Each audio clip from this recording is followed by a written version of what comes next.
Course in Miracles Workbook, Lesson 100. My part is essential to God's plan for salvation. Just as God's Son completes his Father, so your part in it completes your Father's plan. Salvation must reverse the mad belief in separate thoughts and separate bodies, which lead separate lives and go their separate ways. One function shared by separate minds unites them in one purpose, for each one is equally essential to them all. God's will for you is perfect happiness. Why should you choose to go against his will? The part that he has saved for you to take in working out his plan is given you that you might be restored to what he wills. This part is as essential to his plan as to your happiness. Your joy must be complete to let his plan be understood by those to whom he sends you. They will see their function in your shining face and hear God calling to them in your happy laugh. You are indeed essential to God's plan. Without your joy, his joy is incomplete. Without your smile, the world cannot be saved.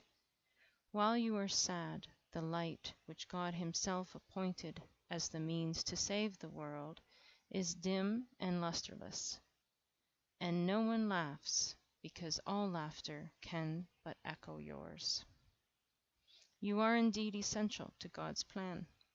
Just as your light increases every light that shines in heaven, so your joy on earth calls to all minds to let their sorrows go and take their place beside you in God's plan.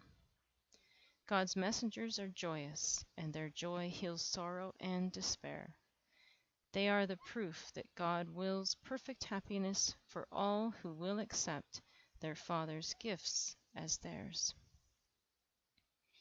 We will not let ourselves be sad today, for if we do, we fail to take the part that is essential to God's plan, as well as to our vision. Sadness is the sign that you would play another part instead of what has been assigned to you by God.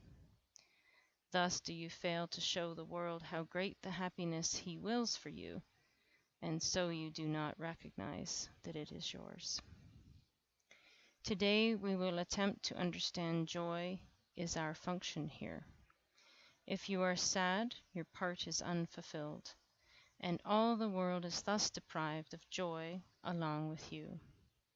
God asks that you be happy, so the world can see how much he loves his Son, and wills no sorrow rises to abate his joy. No fear besets him to disturb his peace. You are God's messenger today.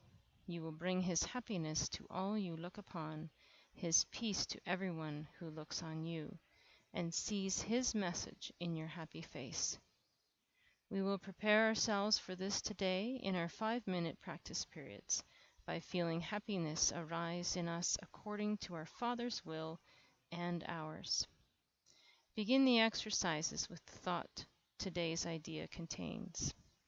Then realize your part is to be happy. Only this is asked of you or anyone who wants to take his place among God's messengers. Think what this means. You have indeed been wrong in your belief that sacrifice is asked. You but receive according to God's plan, and never lose, or sacrifice, or die. Now let us try to find that joy which proves to us and all the world God's will for us. It is your function that you find it here, and that you find it now. For this you came. Let this one be the day that you succeed. Look deep within you, undismayed by all the little thoughts and foolish goals you pass as you ascend to meet the Christ in you. He will be there, and you can reach him now. What could you rather look upon in place of him who waits that you may look on him? What little thought has power to hold you back? What foolish goal can keep you from success when he who calls to you is God himself. He will be there. You are essential to his plan. You are his messenger today, and you must find what he would have you give. Do not forget the idea for today between your longer practice periods. It is yourself who calls to you today, and it is him you answer every time you tell yourself you are essential to God's plan for the salvation of the world. My part is essential to God's plan for salvation.